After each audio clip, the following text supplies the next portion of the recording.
Warahmatullahi wabarakatuh. Kembali bersama saya Bang Umay untuk membahas segala hal yang bermanfaat lah.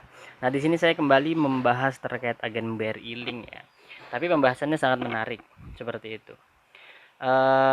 Mungkin video ini cocok nih untuk nasabah atau masyarakat lainnya yang baru atau ingin membuka agen BRI Link. Nah, apa saja yang perlu diperhatikan dan perlu dipertimbangkan atau perlu direncanakan lah ya. Eh, Video ini cocok nih. Video ini membahas konsep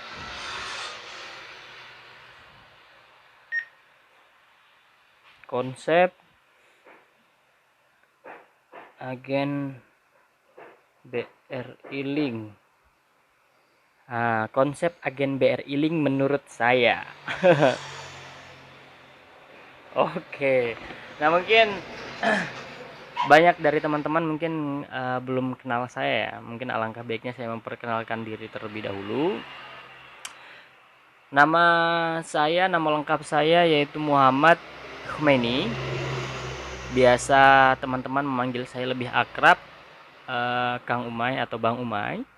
Nah, pengalaman kerja saya dulu saya pernah bekerja di BRI kurang lebih 2 tahun ya. Nah, di situ juga saya menjabat sebagai customer service sudah pernah, dan di akhir jabatan saya sebelum saya resign, saya menjabat sebagai petugas agen BRI Link. Jadi secara tidak langsung banyak sedikitnya saya paham lah ya. Namun yang saya bahas di sini terkait pembahasan secara umum. Nah, di luar lah rahasia Bang seperti itu. Jadi terkait umumnya aja gitu. Nah, selain itu saya juga sebagai praktisi agen BRI Link yang saya sebut sendiri sebagai agen BRI Link profesional lah ya. Alhamdulillah transaksi agen BRI Link saya sudah mencapai 3.500 lebih lah ya, sampai 4.000-an transaksi untuk per bulannya. Nah, di sini saya ingin membahas menurut saya sebelum kita membuka agen BRI Link, kita harus paham dulu konsep agen BRI Link seperti itu. Karena konsep agen BRI Link pada saat diluncurkannya, yaitu kurang lebih 4 atau 5 tahun yang lalu, berbeda dengan konsep agen BRI Link sekarang. Di tahun 2020 atau tahun 2021 ini ya, berbeda menurut saya. Oke, baik, langsung saja kita bahas. Jadi menurut saya nih ya, menurut saya agen BRI Link ya pada umumnya sama semuanya. Agen BRI Link yang mencakup seluruh pelayanan jasa perbankan untuk memberikan kemudahan pada masyarakat. Jadi tidak perlu ngantri KTM, tidak jauh-jauh perlu KTM, tidak jauh-jauh harus ke bank. Jadi hanya perlu datang ke agen BRI Link sudah bisa menyelesaikan permasalahan yang dibutuhkan oleh masyarakat itu sendiri terkait pelayanan perbankan. Nah, ada konsep yang berbeda yang perlu kita ketahui. Nah, konsepnya gimana? Jadi gini, sebelum kita membuka agen BRI Link, kita harus ketahui dulu sisi geografinya seperti itu. Tempat tinggal kita ada di mana? Dari daerah kita sendiri. Nah, kalau saya secara singkat ya bahas ya. Kota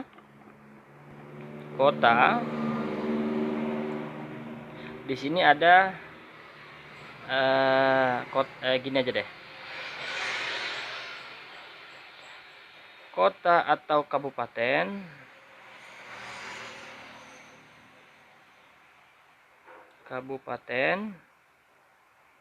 Nah, di bawahnya ini ada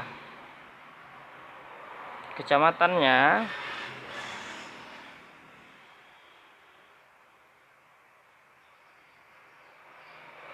ada kelurahan atau desa. Nah, secara singkat seperti inilah. Atau kota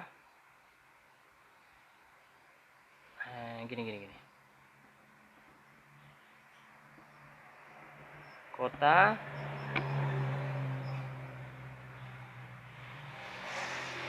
tengah, dan dalam.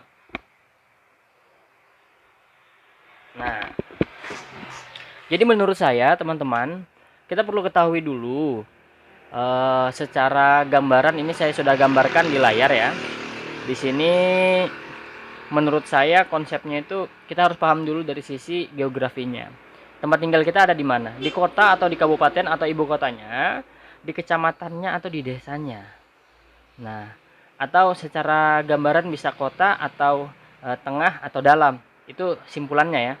Nah, jadi gini, permintaan dan penawaran dari masyarakat itu sendiri berbeda-beda di setiap daerah. Nah, kenapa berbeda-beda? Ya karena kebutuhannya masyarakat beda. Kalau di kota analoginya seperti ini. Kalau di kota sudah banyak mesin ATM, mesin CRM atau mesin setor tunai. Nah, kalau misalnya di tengah-tengah itu mungkin ada ATM, tapi mungkin CRM juga ada. Hanya saja secara kuantitas atau jumlahnya tidaklah banyak.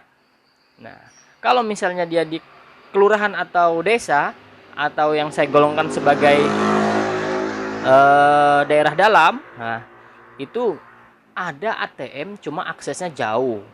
Ada ATM cuma aksesnya ya secara kuantitas, secara jumlah sedikit, dan secara jarak dia jauh. Nah, dari sisi situ saja kita bisa simpulkan permintaan dan penawarannya seperti apa gitu ya kan.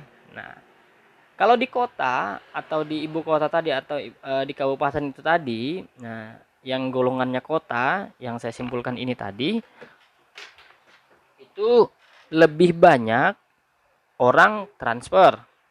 Karena prinsipnya begini, semakin banyak manusia, semakin banyak permintaan, artinya semakin banyak orang yang malas. Nah, artinya begini, kalau di kota kan memang sudah banyak pengenalan terhadap masyarakat terkait m-banking, mobile banking, dan akses digital e-channel lainnya. Namun itu hanya menjamah berapa persentase saja dari jumlah masyarakat itu sendiri. Masih banyak masyarakat yang belum mengenal itu tadi. Jadi karena faktor X itu tadi atau faktor malas itu tadi membuat permintaan transfer ke agen BRI Link itu tinggi. Nah, jadi di kota bisa disimpulkan kalau menurut saya ya, perbandingannya antara tarik tunai dan transfer itu lebih banyak transfer. Bisa diibaratkan 80 banding 20. Nah, 80 banding 20 untuk transfer dan tariknya. Nah, tapi kalau di tengah-tengah ini ya semi-semi lah gitu ya. Ya orangnya mungkin banyak juga yang belum mengenal digital banking.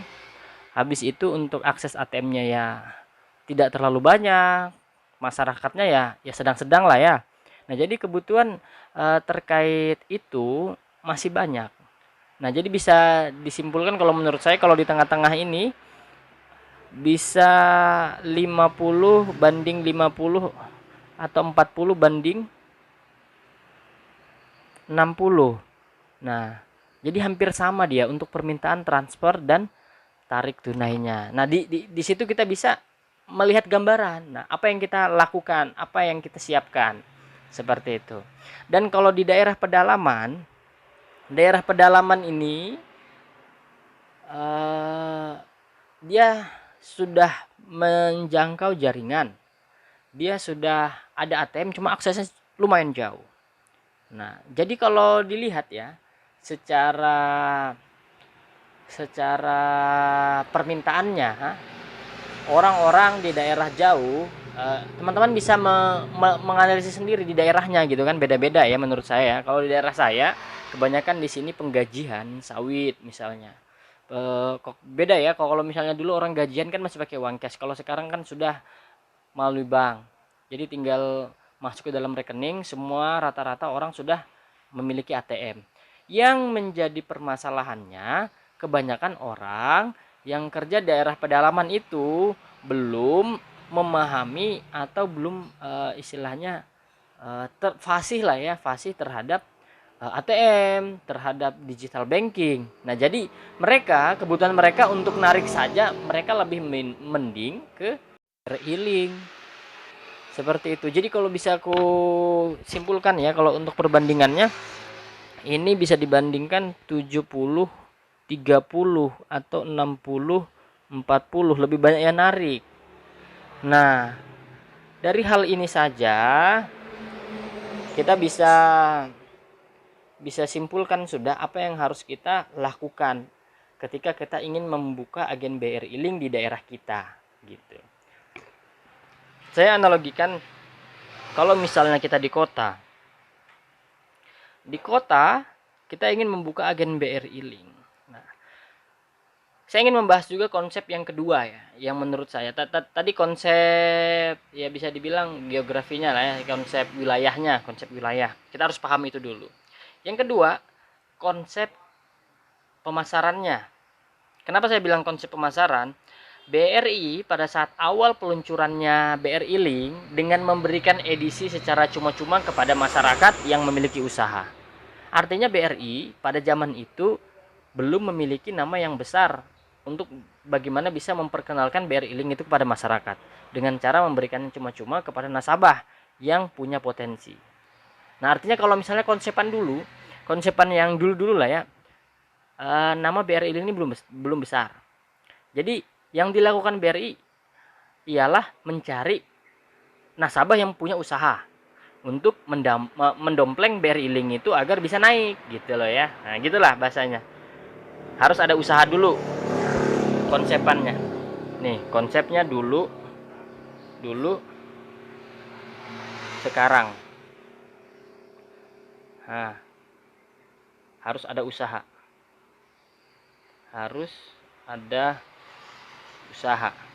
Nah, kalau sekarang ini menurut saya di luar aturan bank. Kalau aturan bank memang kalau untuk daftar agen BRI Link harus ada surat keterangan usaha dan lain sebagainya.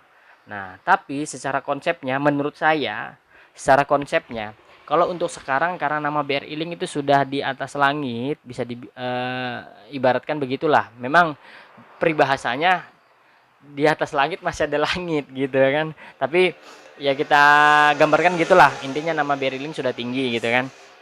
Nah, jadi yang perlu kita lakukan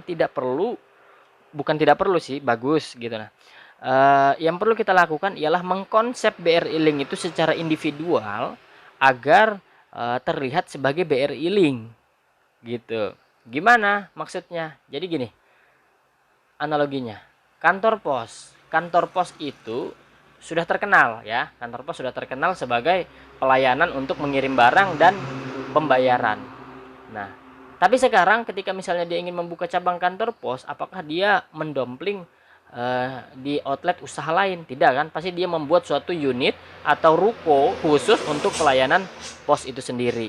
Nah, jadi konsepnya BRI Link menurutku kalau misalnya mau langsung ya oke lah ya, langsung bisa dikenal masyarakat. Karena nama BRI Link itu sudah dikenal masyarakat, tinggal kita membuat sesuatu agar orang bisa melihat tempat kita itu sebagai tempat pelayanan BRI Link. Nah, gitulah pada intinya. Nah, seperti itu. Ini konsep ya. Konsep sesuai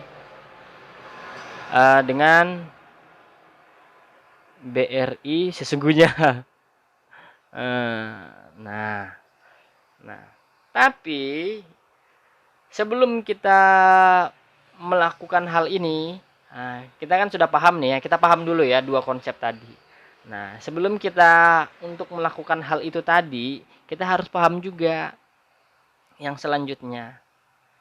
Di sini, kita sudah tahu permintaan masyarakat seperti apa, ya kan? Oke, kita sudah paham nih permintaan. Setelah itu, yang perlu kita pahami modal. Nah, ini kalau dalam teori ekonomi ini masuk faktor produksi lah ya, money atau modal. Jadi ini mempengaruhi dari target kita untuk mencapai target penjualan. Nah, jadi gini. Modal di agen BRI Link memang tidak dipatok. memang tidak distandarisasi minimal berapa.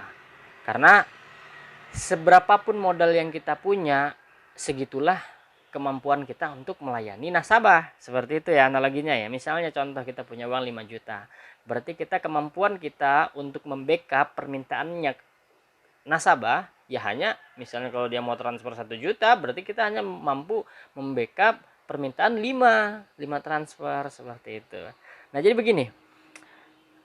Modal kita, cita-cita kita kan kalau misalnya membuka agen briling atau membuka usaha ingin menjadi yang terbesar atau yang pertama. Kalau yang pertama otomatis kita juga pasti menjadi yang besar kan. Kalau yang mau menjadi yang besar ya harus begini. Jadi modal kita harus menyesuaikan, kita sudah tahu permintaan penawarannya tadi di awal, kira-kira nih ya, saya mampu mendapatkan berapa konsumen sehari. Misalnya, perkiraan saya kalau dilihat-lihat nih kota saya atau daerah saya di sini, dari sisi masyarakatnya kemungkinan ya mungkin 150 sampai dengan 200 transaksi. Kita kalkulasi dari permintaan penawarannya yang banding berapa tadi, misalnya 50-50. Kalau rata-rata transaksinya 50 banding 50 yang saya jelaskan tadi.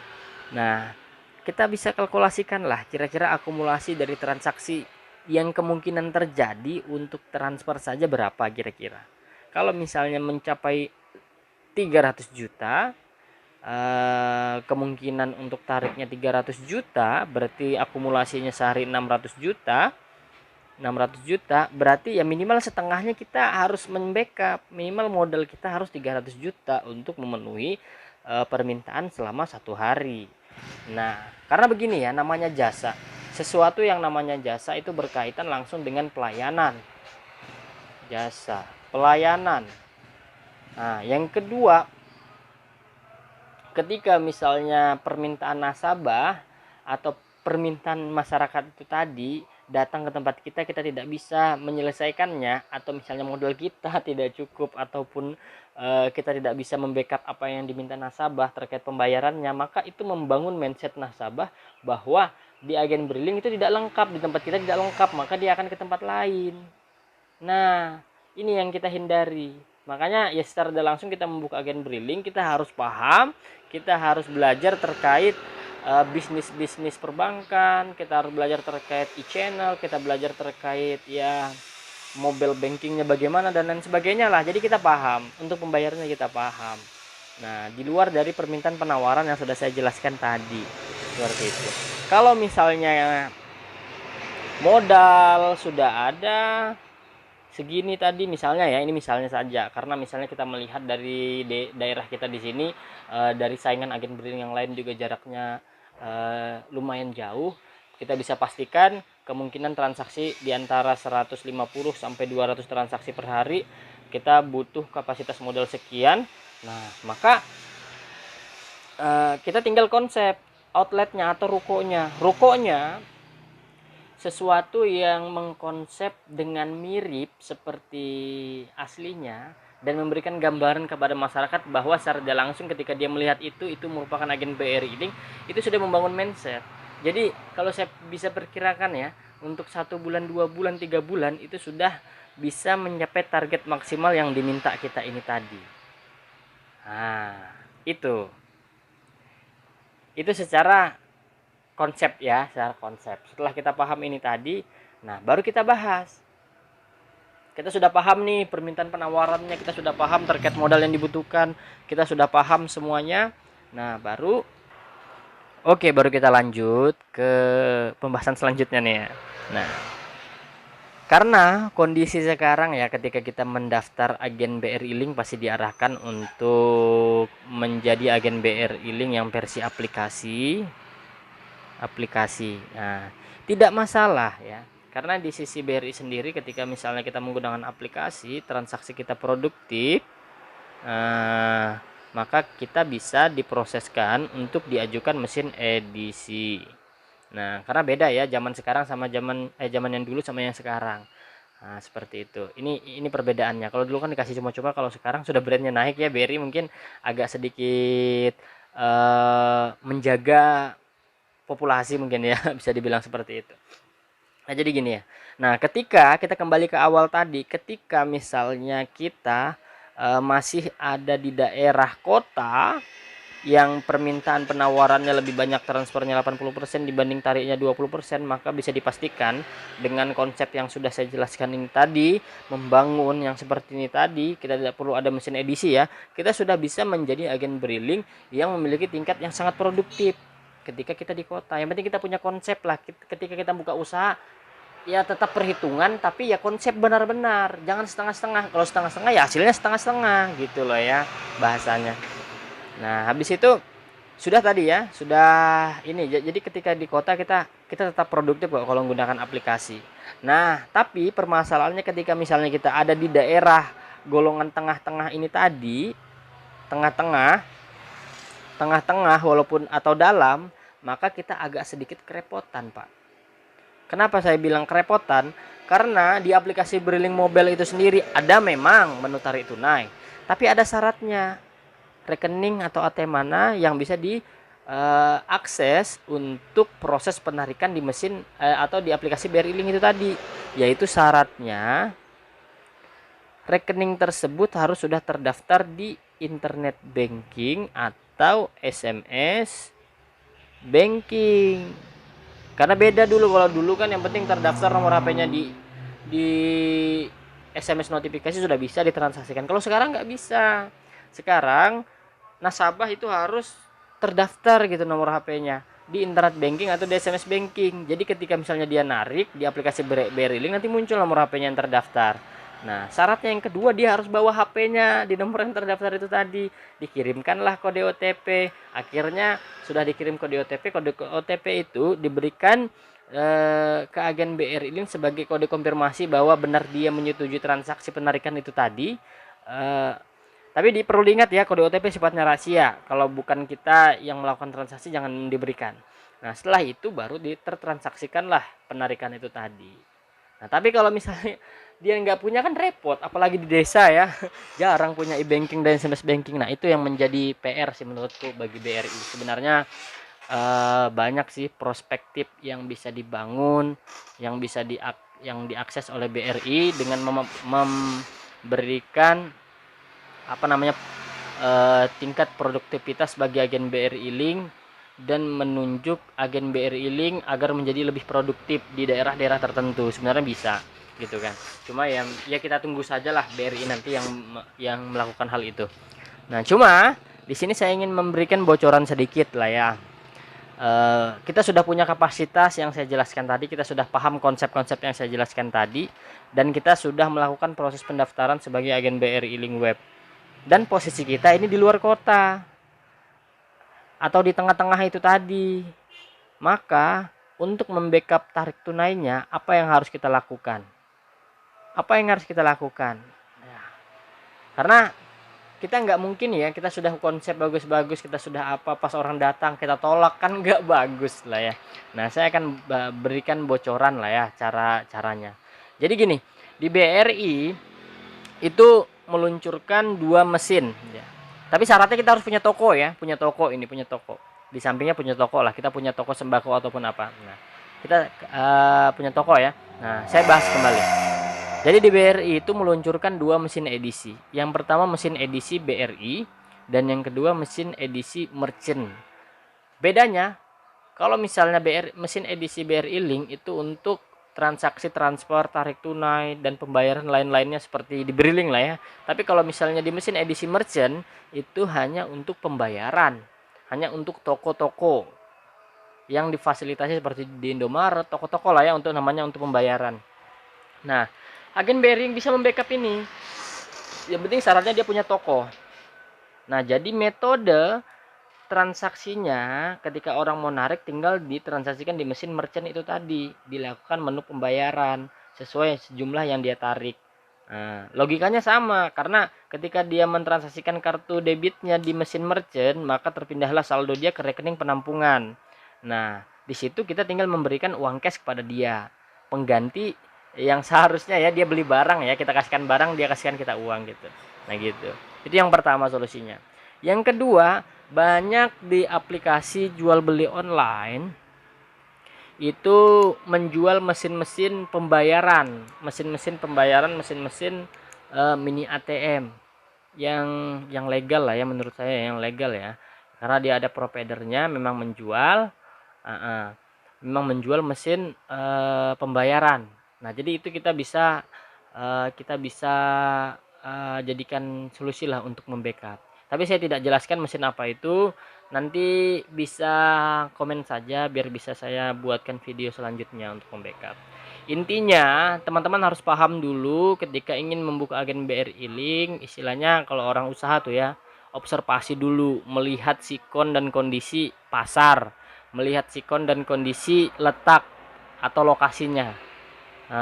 Karena kalau dalam ilmu marketing kan itu ada namanya marketing mix ya, place, price, promotion, produk. Jadi kita harus paham dulu, istilahnya ngelihat lah secara tidak langsung gambaran, kita buat analisis sendiri kecil-kecilan.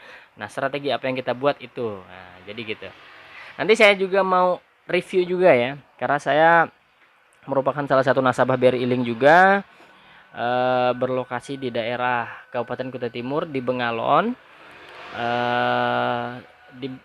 di Bengalon ya. Nah di sini alhamdulillah untuk sekarang transaksi saya sudah tembus 4 ribuan lah untuk sebulannya. Nah di situ kan saya bisa sharing-sharing lah ke teman-teman bagaimana saya bisa mendapat itu, karena saya sudah pernah juga buka sih di kota ya, di kota beda, jauh beda. Kalau di kota itu sudah saya buka juga, itu orang tua saya yang jaga, itu sudah sampai sekarang sudah tembus 2000 lebih transaksi. Memang beda sih, karena kalau di kota kan lebih tinggi persaingan. Nah di situ kita lihat permintaan penawarannya, berarti apa yang harus kita rubah. Nah apa yang harus kita tekankan supaya permintaan penawaran ini bisa seimbang.